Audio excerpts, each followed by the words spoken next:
Next topic है उत्प्रेरक वर्धक।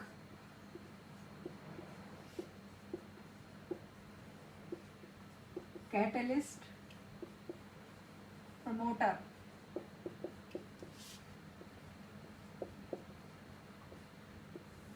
कैटलिस्ट प्रमोटर वे केमिकल सब्सटेंस होते हैं जो कैटलिस्ट की रिएक्टिविटी को बढ़ाते हैं।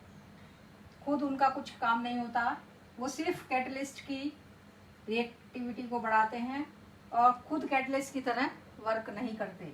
जैसे एग्जाम्पल था हैबर विधि से अमोनिया का बनना, उसमें Fe कैटलिस्ट की तरह कार्य कर रहा था और MO प्रमोटर की तरह या वर्धक की तरह कार्य करता है।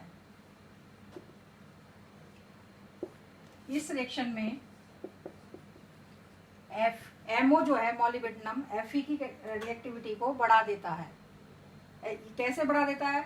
ये जो कैटलिस्ट होते हैं ये बिल्कुल फाइनली पाउडर फॉर्म में प्रयुक्त होते हैं। जितना ज़्यादा बारीक पिसा हुआ इसका चूर्ण होता है उतनी ज़्यादा रिएक्टिविटी रिएक्शन की बढ़ती है।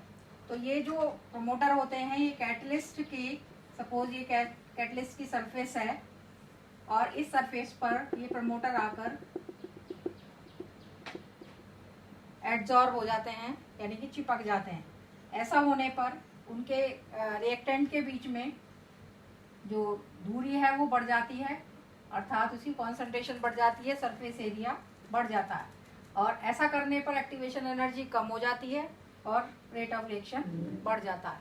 तो इस तरह से ये प्रमोटर रिएक्शन में वर्क करते हैं। नेक्स्ट आते हैं उत्प्रेरक विष और कैटलिस्ट पॉइजन। उत्प्रेरक विष, कैटलिस्ट पॉइजन।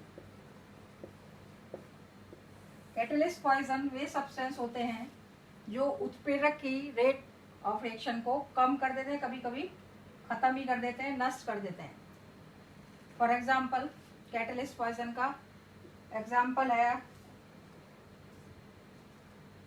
इस 2SO2 प्लस O2। ये संपर्क प्रोसेस से हमने बनाया था, कॉन्टैक्ट प्रोसेस से।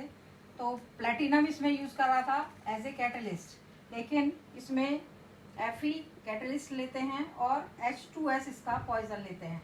ये कैटलिस्ट है और ये इसका पॉइजन है। इसके डालने पर इस रिएक्शन का जो रेट है, रेट ऑफ रिएक्शन कम हो जाता है। इसका मैकेनिज्म यही है कि ये कैटलिस्ट पर आकर जो है पॉइजन आकर एड्जॉर्ब हो जाते हैं और उसकी कॉन्सेंट्रेशन को विष होने के कारण क्या है, बढ़ाने की जगह कम कर देते हैं, जिससे रिएक्टेंट की जो रिएक्टिविटी है वो कम हो जाती है और रेट ऑफ रिएक्शन कम हो जाता है। तो ये दो टाइप थे, प्रमोटर और पॉइजन, जो रिएक्टिविटी को, प्रमोटर रिएक्टिविटी को बढ़ाता है और पॉइजन रिएक्टिविटी को कम करता है।